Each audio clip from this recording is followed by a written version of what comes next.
நான் தான் உங்களோட ஏபி. கிட்டத்தட்ட இப்போ இந்தியா விசஸ் அமெரிக்காவில் ஒரு மிகப்பெரிய ஒரு டேரிஃப் வாரே போய்கிட்டு இருக்கு அப்படின்றது சொல்லலாம். உதாரணத்துக்கு நேற்றுக்கு நம்மளோட வீடியோ நீங்கள் பார்த்தீங்கன்னா அதோட கண்டினியூட்டிவாக தான் இன்னைக்கு இந்த வீடியோ இருக்க போகுது. யூஎஸ் பிரசிடென்ட்டாக இருக்கிற ட்ரம்ப் அவர்கள் வந்துட்டு ஒரு பிரச்சனையை இழுக்கிறாரு. என்ன அப்படின்றப்போ இந்தியா வந்துட்டு ரஷ்யா கிட்ட ஆயில் வாங்கக்கூடாது, ஏன்னா இந்தியா கொடுக்குற பணத்தை வச்சு தான் ரஷ்யா வந்து உக்ரைன் வாரம் நடத்திக்கிட்டு இருக்காங்க அப்படின்ற ஒரு குற்றச்சாட்டை முன் வச்சாங்க. இதுக்கு இந்தியா என்ன பதில் சொல்லிச்சு அப்படின்றப்போ, நான் வந்துட்டு ரஷ்யா கிட்ட ஆயில் வாங்குற பணத்தை வச்சு உக்ரைன் வாரம் நடக்குது அப்படின்றப்போ நான் பண்ற வியாபாரத்தை விடவே அமெரிக்கா நீ தாண்ட அதிகமான வியாபாரம் ரஷ்யா கிட்ட பண்ணிக்கிட்டு இருக்க. ஸோ என்னோட வியாபாரத்தை தாண்டி உன் வியாபாரம் தான் பெரிய வியாபாரமா ரஷ்யா கிட்ட இருக்கு. அப்போ உன் பணத்தை வச்சு ரஷ்யா வந்து உக்ரைன் அடிக்கலையா அப்படின்னு சொல்லி ஒரு ஸ்ட்ராங்கஸ்டான ஒரு மூக்கு உடைக்கிற மாதிரி ஒரு ரிப்ளை வந்துட்டு இந்தியா கொடுத்திருந்தது ட்ரம்ப்புக்கு.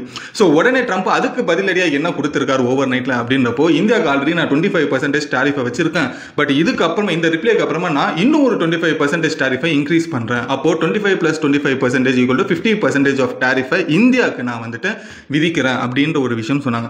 இந்த ஒரு விஷயம் அமெரிக்கா முடிவு எடுத்ததுக்கு அப்புறமா இப்போ இந்தியா வந்துட்டு ஏகப்பட்ட முடிவுகளை எடுத்திருக்காங்க மீன் சில முடிவுகளை நடத்தவும் ஆரம்பிச்சிட்டாங்க ஓவர் நைட்ல. அது என்னென்ன அப்படின்றது பார்க்கலாம். பட் இந்தியா எடுத்த முடிவுகளில் சில விஷயங்கள் அமெரிக்காவுக்கு ஒரு பின்னடைவும் ஏற்படுறதுக்கான வாய்ப்புகளுமே இருக்கு. அதே போல அமெரிக்கா 50% ஆஃப் டாரிஃபை இந்தியாவில் வந்துட்டு ஏற்பட்டதுனால இப்போ இந்தியாவில் இருக்கிற பிசினஸுமே சில விஷயங்கள் அடி வாங்குறது அப்படின்ற ஒரு விஷயம் உறுதி. ஸோ இது ரெண்டு பக்கமும் வந்துட்டு ஒரு மிகப்பெரிய ஒரு டிஸ்அட்வான்டேஜஸ் அப்படின்றது இருக்கு. ஸோ அதை பற்றி தான் இந்த ஒரு வீடியோவில் தெரிஞ்சுக்க போகிறோம். வாங்க வீடியோக்குள்ள போகலாம். நான் தான் உங்களோட AB and welcome to our channel. இன்னும் நம்ம சேனல் சப்ஸ்கிரைப் பண்ணனா உடனே சப்ஸ்கிரைப் பண்ணிக்கோங்க. அப்போ இது போல தெரியாத பல விஷயங்களை, உலகத்தில் நடக்கிற பல விஷயங்களை நீங்கள் வெறும் 10 நிமிஷத்தில் நம்ம சேனல் மூலியமாக தெரிஞ்சுக்கலாம். அதுக்கு உங்களோட சப்போர்ட்டை சப்ஸ்கிரைப்ன்ற ஒரு விஷயத்தில் காமிச்சுக்கோங்க. ஃபர்ஸ்ட் விஷயம் எங்கேருந்து ஆரம்பிக்கலாம் அப்படின்றது பார்க்கும்போது, ஒரு வாரமாக கிட்டத்தட்ட அமெரிக்காவுக்கும் இந்தியாவுக்கும் வந்துட்டு ஒரு டேரிஃப் வார் அப்படின்றது நடந்துகிட்டு இருக்குங்க. நேற்றுக்கு கூட இதை பற்றி தான் நான் ஒரு வீடியோ போட்டிருந்தேன். ஸோ அதோட கண்டினியூட்டிவாக தான் இந்த ஒரு வீடியோவுமே இருக்க போகுது. ஸோ ஓவர் நைட்டில் நேற்றுக்கு அமெரிக்கா வந்துட்டு ஒரு 50% ஆஃப் டாரிஃபை இந்தியா மேலே விதிச்சிருக்கு. இதுக்கு காரணம் நாங்கள் வந்துட்டு நம்ம இந்தியாவாக இருக்கிற நம்ம வந்துட்டு அமெரிக்காவுக்கு வந்துட்டு ஒரு ரிப்ளை ஸ்ட்ராங்காக கொடுத்ததுனால அந்த காண்டில் வந்துட்டு ட்ரம்ப் வந்து இன்னும் ஒரு 25% டாரிஃபை ஏற்றி இப்போ 50% டாரிஃபை இந்தியாவில் விதிச்சிருக்காருன்றது தெரிஞ்சுக்கோங்க. சரி, இது இந்தியாவுக்கு மட்டும் தான் நடந்திருக்கா அப்படின்றது பார்த்தீங்கன்னா இல்லை. இது வந்துட்டு பிரேசில்லையுமே 50% ஆஃப் டாரிஃபை ட்ரம்ப் வந்து விதிச்சிருக்காரு. அதே போல் சைனாவில் வந்து 30% ஆஃப் டாரிஃபை வந்துட்டு விதிச்சிருக்காரு. இதுக்கு முன்னாடி சைனாவில் கிட்டத்தட்ட 225% டாரிஃப் வரைக்கும் போயிருந்தது. இப்போ தான் அப்படியே படிப்படியாக கம்மியாக இப்போ 30% வந்து நிற்குது. இதெல்லாம் என்ன காரணம் அப்படின்றது பார்க்கும்போது, அமெரிக்கா வந்துட்டு ரஷ்யா கூட பிஸ்னஸ் பண்ணக்கூடாது அப்படின்ற ஒரு விஷயத்தை நினைக்குது. அதே போல் அமெரிக்கா சொல்றது தான் எல்லா நாடுகளும் கேட்கணும் அப்படின்றது தான் அவங்களோட தாட்டாவுமே இருக்கு. ஸோ இதுதான் இந்த ஒரு பிரச்சனைக்கு ஒன் ஆஃப் த ஒரு முக்கியமான ரீசன் அப்படின்றது சொல்லலாம். இப்போ நமக்கு இந்தியாவை பொறுத்த வரைக்கும் 50% ஆஃப் டாரிஃப் போட்டாங்க அப்படின்ற பட்சத்தில் என்ன மாதிரி பிரச்சனை எல்லாம் இந்தியா ஃபேஸ் பண்ணும் அப்படின்றது முதல்ல பார்த்தோம்னா, முதல்ல இந்தியா வந்துட்டு எந்த அளவுக்கு வந்து எக்ஸ்போர்ட் பண்ணிட்டு இருக்கு அமெரிக்காவுக்குன்றது முதல்ல தெரிஞ்சுக்கணும். அப்படி பார்த்தா இந்தியா சைட்லேருந்து ஏற்றுமதி பெறப்பட்ட எக்ஸ்போர்ட் பொறுத்த வரைக்கும் ஒரு 30-40% ஆஃப் கூட்ஸை வந்து நம்ம அமெரிக்காவுக்கு அனுப்பிக்கிட்டு இருக்கோம். ஸோ அமெரிக்காவில் வந்துட்டு பல விஷயங்களை வந்துட்டு வித்துக்கிட்டு இருக்காங்க. என்னென்ன ப்ராடக்ட்ஸ் எல்லாம் போகுது அப்படின்றது பார்க்கும்போது, நம்ம சாப்பிட்ற ஐட்டம் மசாலாவாக இருக்கட்டும், ஸ்பைசஸாக இருக்கட்டும், ரைஸாக இருக்கட்டும், அதே போல் வந்துட்டு நிறைய மெடிசன் விஷயங்களாக இருக்கட்டும், அதுக்கப்புறமா நிறைய மிஷினரி ஸ்பேர் பார்ட்ஸாக இருக்கட்டும், இல்லை இண்டஸ்ட்ரியல் விஷயங்களுமே சரி, இந்த மாதிரி எல்லா விஷயங்களுமே வந்துட்டு நம்ம இந்தியாவிலிருந்து அமெரிக்காவுக்கு அனுப்பிட்டு இருக்கோம். கிட்டத்தட்ட 30-40% ஆஃப் எக்ஸ்போர்ட் ரேட் அப்படின்றது வச்சுக்கோங்க. இந்த ஒரு விஷயம் அமெரிக்காவில் வித்துது அப்படின்ற பட்சத்தில் இங்கே இருக்கிறவங்களுக்கு வேலைகள் வந்துட்டு இன்னும் ஆர்டர்ஸ் நிறைய கிடைக்கும். ஸோ அதனால வந்துட்டு வேலைகள் அப்படின்றது அதிகமாகும். வேலைகள் அதிகமாச்சுன்னா இங்கே வேலை செய்கிற ஆட்களுமே அதிகமாக தேவைப்படுவாங்க. ஸோ நிறைய பேருக்கு இங்கே வேலை வாய்ப்புகள் அப்படின்றது உருவாகும். ஸோ இதுக்காக தான் அமெரிக்கா பொறுத்த வரைக்கும் நம்ம ரொம்ப பெரிய ஒரு எக்ஸ்போர்ட் இம்போர்ட் பிஸ்னஸில் ஒரு குட் ஃப்ரெண்ட்ஷிப்பில் இது வரைக்குமே மெயின்டைன் பண்ணிட்டு இருந்தோம். ஸோ இது வந்துட்டு நேத்திலிருந்து ஒரு மிகப்பெரிய ஒரு பிரச்சனையாக மாறிடுச்சு. ஸோ 50% டாரிஃப் அப்படின்றப்ப பார்க்கும்போது நம்ம இங்கேருந்து போகப்படுற எல்லா பொருட்களுமே அமெரிக்காவில் கிட்டத்தட்ட அதிகமாக விற்க ஆரம்பிக்கும். ஸோ இதனால யாருமே இந்தியா பொருளை வந்துட்டு வாங்க மாட்டாங்க. ஸோ அதனால வாங்காமல் இருக்கிறதுனால நமக்கு இங்கே வந்துட்டு லாஸ் ஆகும், வேலைகள் கம்மியாகும். அதே போல் நிறைய பேருக்கு வேலை வாய்ப்புகள் போகிறதுக்கான வாய்ப்புகளும் இருக்குது. இதில் யார் யார் பாதிக்கப்படுவாங்க அப்படின்ற பட்சத்தில் இந்தியாவில் தயாரித்து அமெரிக்காவுக்கு சப்ளை பண்ணுறாங்க இல்லையா, அவங்களோட தொழில் வந்துட்டு கண்டிப்பாக ஓரளவுக்காவது பாதிக்கப்படும். ஸோ இதுதான் இதில் இருக்கிற ஒரு உண்மையுமே. ஸோ மற்ற எல்லாருமே சேஃபர் சைடான்னு கேட்டிங்கன்னா ஆமாங்க, இந்த உள்ளூர்லேயே வந்துட்டு தயாரிக்கப்படுற பொருளை உள்ளூர்லேயோ இல்லைனா அமெரிக்காவை தவிர மற்ற நாடுகளில் வந்துட்டு எக்ஸ்போர்ட் பண்ணுற பிஸ்னஸும் வந்துட்டு இதில் கொஞ்சம் தப்பிச்சாங்க. அமெரிக்காவுக்கு மட்டும் எக்ஸ்போர்ட் பண்ணுற பிஸ்னஸ் மட்டும் தான் இதில் கொஞ்சம் மாட்டிக்கிட்டாங்க அப்படின்றது தான் இதில் இந்தியாவுக்கு வந்துட்டு ஒரு சின்ன பின்னடைவாக இருக்குது. அப்போ இதுக்கான என்னதான் ஒரு சொல்யூஷன் இந்தியா எடுத்திருக்கு அப்படின்ற பட்சத்தில் பார்க்கும்போது, முதல்ல இந்தியா வந்துட்டு அமெரிக்காவின் நம்பி மட்டும் பிசினஸ் அப்படின்றது பண்ணல. இந்தியா வந்துட்டு பல நாடுகள் கூட வந்துட்டு பிசினஸ் அப்படின்றது பண்ணுது. அமெரிக்கா இல்லைன்னா அடுத்த மற்ற கண்ட்ரி 200க்கும் மேற்பட்ட கண்ட்ரிஸ் அப்படின்றது இருக்கு. அங்க வந்துட்டு நம்மளோட எக்ஸ்போர்ட்ஸை வந்துட்டு கொஞ்சம் கொஞ்சமா அப்படியே டைவர்சிட்டி பண்ணுவாங்க. ஸோ அதனால வந்துட்டு நம்மளோட பிசினஸ் அப்படின்றது ஓரளவுக்கு கொஞ்சம் ஸ்டேபிளா இருக்கும்ன்றது எந்த சந்தேகமும் இல்லை. ஸோ இந்தியாவை பொறுத்த வரைக்கும் பொருளாதாரம், அப்புறமா எக்ஸ்போர்ட் பொறுத்த வரைக்கும், இம்போர்ட் பொறுத்த வரைக்கும் மற்ற கண்ட்ரிகள்ஸ்ல வந்துட்டு டீல்ஸ் அண்ட் பிசினஸ் அப்படின்றது நடக்கிறதுக்கான வாய்ப்புகள் இதுக்கப்புறமா அதிகமா இருக்கு. இன்னும் ஏகப்பட்ட கண்ட்ரிஸ்க்கு வந்துட்டு நம்ம ஃப்ரெண்ட்ஷிப்பை மெயின்டைன் பண்றதுக்கு இது ஒரு நல்ல வாய்ப்பாகவுமே அமையும் அப்படின்றது முக்கியமா தெரிஞ்சுக்கங்க.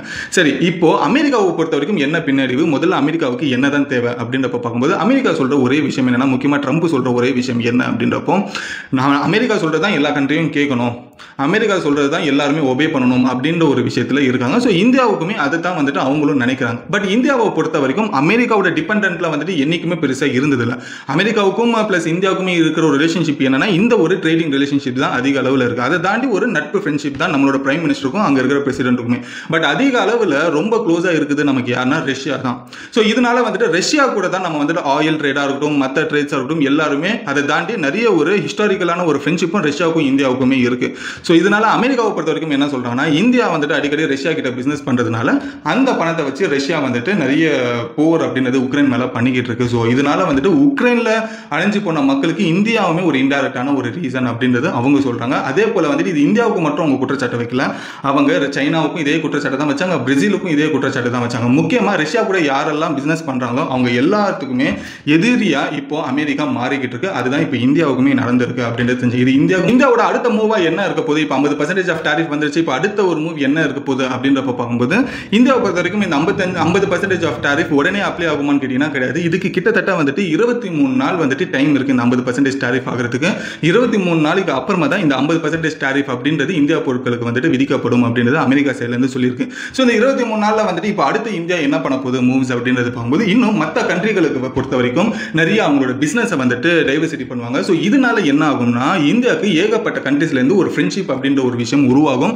அதே போல பிசினஸ் ரிலேட்டடா நிறைய விஷயங்கள் வந்துட்டு இந்தியாவுக்கு உருவாகும். ஸோ ஒரு வகையில் பார்த்தீங்கன்னா இந்தியாவுக்கு இது ஒரு நல்ல ஒரு விஷயம் கூட சொல்லலாம், ஒரு பாசிட்டிவான ஒரு விஷயம் கூட சொல்லலாம். ஏன்னா ஒரு கண்ட்ரியை நம்பி, அமெரிக்காவை நம்பியே இல்லைன்னா ரஷ்யாவை நம்பியே மட்டுமே வியாபாரம் பண்ணிட்டு இருக்க இந்தியா வந்துட்டு இன்னும் பல கண்ட்ரிஸ் 200க்கும் மேற்பட்ட கண்ட்ரிஸ் இருக்கு. அவங்க கிட்டயுமே பிசினஸ் பண்ணி அவங்க கிட்டயுமே என்ன பொருள் இருக்கோ வாங்கிட்டு நம்ம கிட்ட இருக்கிற பொருளை அவங்க கிட்ட வித்துக்கிட்டு இருக்கும்போது ஒரு உலக அளவில் நம்ம இந்தியாவை வந்துட்டு கொண்டு போய் நிறைய பிசினஸ் பண்றதுனால நமக்கு இங்க வேலை வாய்ப்புகள் இதனால அதிகரிக்கும். ஸோ ஒரு கெட்டதுலையுமே நல்லது நடக்குது அப்படின்ற ஒரு விஷயம் சொல்லப்படுது. இது முன்ன சொன்ன மாதிரி இந்த ரஷ்யாவுமே சரி ஆல்ரெடி நல்ல ஒரு ரிலேஷன்ஷிப்ல இருக்காங்க. இதுக்கப்புறமா வந்துட்டு சைனாவும் சரி, பிரேசிலும் சரி, இன்னும் மற்ற கண்ட்ரிகள் வந்துட்டு இந்தியா கூட ஒரு நல்ல ரிலேஷன்ஷிப்ல வணிக தொடர்புகளை இருப்பாங்க அப்படின்றது நிறைய பேரால எதிர்பார்க்கப்படுது. இது இந்தியாவுக்கு ஒரு மிகப்பெரிய ஒரு பிளஸ்ஸாவுமே இதுல அமைஞ்சிருக்கு.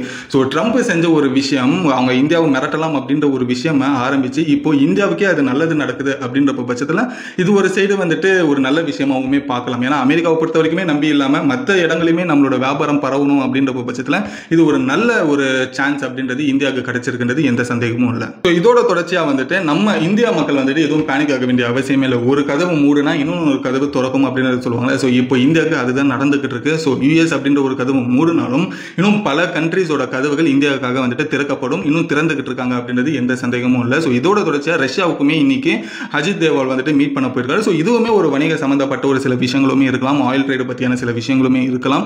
ஸோ இதனால வந்துட்டு ரஷ்யா கிட்டயுமே நம்ம மீட் பண்ண போயிருக்கோம், சைனா கிட்டயும் இதுக்கப்புறம் மீட் பண்ண போறோம், அதுக்கப்புறம் பிரேசிலும் நம்மளை மீட் பண்ணுறதுக்காக ரெடியாக இருக்காங்க. அப்படின்றப்போ ஏகப்பட்ட கண்ட்ரிஸ் இப்போ இந்தியாவுக்காக கதவு திறக்குது அப்படின்றது எந்த சந்தேகமும் இல்லை. ஆனால் இதில் பிரச்சனை என்ன அப்படின்றப்போ, ட்ரம்ப் அவர்கள் மக்களோட நம்பிக்கையை இழந்துட்டாரு, அதே போல் அவரே வந்துட்டு அவரோட பேரை கெடுத்துக்கிட்டாரு அப்படின்றது இந்த ஒரு விஷயத்தில் தெரிஞ்சிச்சு. ஸோ இதுதான் ஃப்ரெண்ட்ஸ், நேற்றுக்கு நைட்டு வரைக்கும் கம்ப்ளீட் டீட்டெயிலாக இது எல்லாத்தையுமே நடந்திருக்கு.